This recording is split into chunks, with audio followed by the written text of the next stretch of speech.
Bonjour toutes et tous. Nous voici réunis pour un peu de temps de partage dans la divine volonté et nous continuons notre cheminement du temps de carême.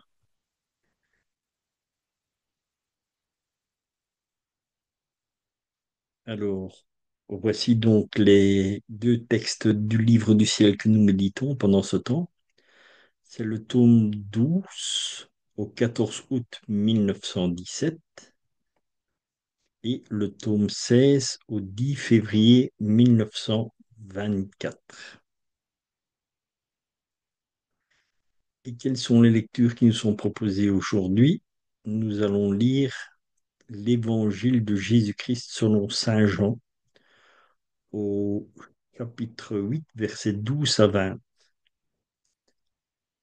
En ce temps-là, Jésus disait aux pharisiens, moi, je suis la lumière du monde. Celui qui me suit ne marchera pas dans les ténèbres. Il aura la lumière de la vie. Les pharisiens lui dirent alors, tu te rends témoignage à toi-même, ce n'est donc pas un vrai témoignage. Jésus leur répondit, oui, moi, je me rends témoignage à moi-même, et pourtant mon témoignage est vrai, car je sais d'où je suis venu et où je vais. Mais vous, vous ne savez ni d'où je viens, ni où je vais. Vous, vous jugez de façon purement humaine. Moi, je ne juge personne. Et s'il m'arrive de juger, mon jugement est vrai, parce que je ne suis pas seul. J'ai avec moi le Père qui m'a envoyé. Or, il est écrit dans votre loi que s'il y a deux témoins, c'est un vrai témoignage. Moi, je suis à moi-même mon propre témoin, et le Père qui m'a envoyé témoigne aussi pour moi. Les pharisiens lui dirent, où est-il ton Père? Jésus répondit, vous ne connaissez ni moi ni mon Père. Si vous me connaissiez, vous connaîtriez aussi mon Père. Il prononça ces paroles alors qu'il enseignait dans le temple, à la salle du trésor, et personne ne l'arrêta parce que son heure n'était pas encore venue. Moi, je suis la lumière du monde, celui qui me suit ne marchera pas dans les ténèbres, il aura la lumière de la vie. Voilà une phrase très très importante qui nous invite vraiment à vivre dans la divine volonté. Le Seigneur est la lumière du monde, bien sûr, et si nous vivons en Dieu, nous avons cette lumière en nous puisque Dieu est en nous. Et ici, le Seigneur nous fait bien remarquer aussi,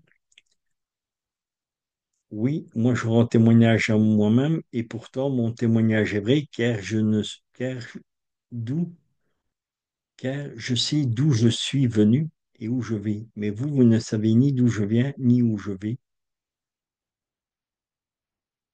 Vous jugez de façon purement humaine. Moi, je ne juge personne. Et s'il m'arrive de juger, mon jugement est vrai parce que je ne suis pas seul.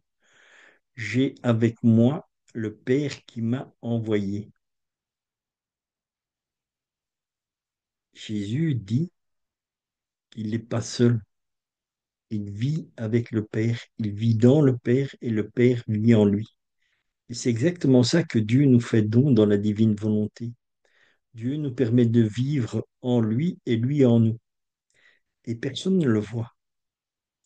Et c'est ça la beauté de la divine volonté, c'est que extérieurement, rien ne change, rien ne paraît, mais tout se vit intérieurement. Et personne ne le voit, parce que personne ne sait voir si nous vivons dans la divine volonté, si nous n'y vivons pas, puisque nous vivons en Dieu et Dieu vit en nous. Donc, le seul changement qui se produit quand nous vivons dans la divine volonté est un changement intérieur. C'est tout un bouleversement intérieur qui se passe en nous. C'est notre, toute notre humanité est transformée en divinité. Donc, qu'est-ce qui se passe quand nous vivons dans la divine volonté? Jésus opère un changement intérieur. Et quel est ce changement intérieur? C'est le changement de notre cœur. Il nous apprend à avoir le même cœur que lui. Il nous apprend que nos battements de cœur correspondent à ses battements de cœur. Et si nous sommes sur le même battement de cœur, nous vivons une union parfaite en Dieu. Et c'est ça la vie que nous aurons au ciel. Nous vivrons parfaitement en Dieu.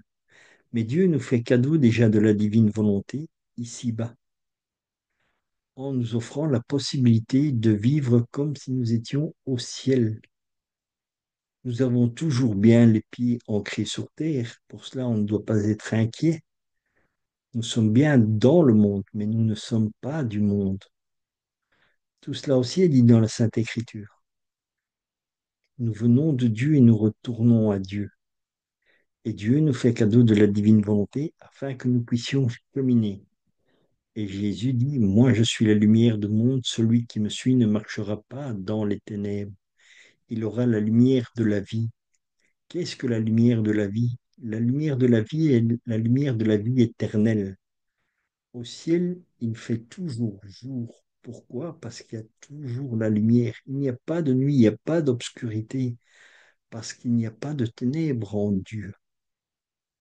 Tout est lumière, tout est lumineux. Et ça, c'est quelque chose de très important.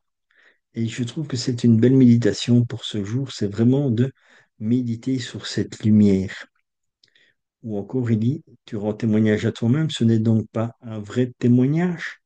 Jésus lui répondit, oui, moi, je rends témoignage à moi-même, et pourtant mon témoignage est vrai, car je sais d'où je suis venu et où je vais.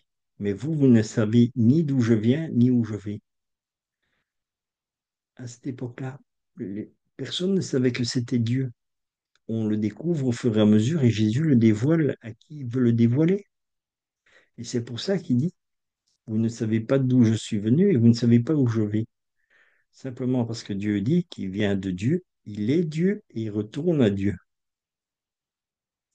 Et au moment où Dieu est sur terre, c'est pas seulement Jésus qui est sur terre, c'est la Trinité qui est sur la terre. Elle est au ciel et elle est sur la terre. Et c'est pour ça qu'il dit, vous ne savez ni d'où je viens, ni où je vais. Et alors il dit aussi, vous vous jugez de façon purement humaine. Et c'est ça, si nous restons dans notre volonté humaine, c'est ça que nous avons comme risque, c'est que nous jugeons. Pourquoi? Parce que dans l'humanité, il y a un principe, il y a des principes de vie que l'on prend, qui sont là ou là, mais ce n'est pas ce n'est pas le véritable sens de la vie. Ce n'est pas la profondeur de la vie, ce n'est pas la vie éternelle. La vie éternelle, elle est uniquement en Jésus. Jésus qui est la lumière du monde. Et ça, c'est quelque chose de très important. Et alors, il était dit aussi, or, il est écrit dans votre loi que s'il y a deux témoins, c'est un vrai témoignage. Moi, je suis à moi-même mon propre témoin et le Père qui m'a envoyé témoigne aussi pour moi, parce que le Père vit en lui. Quand Jésus parle, c'est Dieu le Père qui parle. C'est l'Esprit Saint qui parle. C'est la Sainte Trinité qui parle. Donc voilà. Et alors ici, les pharisiens lui disent, où est-il ton Père? Jésus répondit, vous ne connaissez ni moi ni mon Père. Si vous me connaissiez, vous connaîtriez aussi mon Père. Voilà, et c'est toujours le même principe. Quand les apôtres demandaient à Jésus, qui est ton Père? Et que Jésus dit, ça fait si longtemps que je suis avec vous et vous ne le connaissez pas encore. Celui qui me voit, voit le Père. Pourquoi? Encore une fois, parce que Jésus vit en Dieu, Dieu vit en Jésus, alors qu'il est Dieu lui-même. Et nous, dans la divine volonté, c'est encore une fois, c'est ce que je dis, c'est la grâce que nous avons, c'est que nous vivons en Dieu. Et Dieu vit en nous. Et c'est ça la beauté de la divine volonté, c'est ne faire qu'un avec Dieu. Et toute cette vie est une vie intérieure, dans l'amour et la paix. La paix, où ça? La paix dans notre cœur, la paix dans notre âme.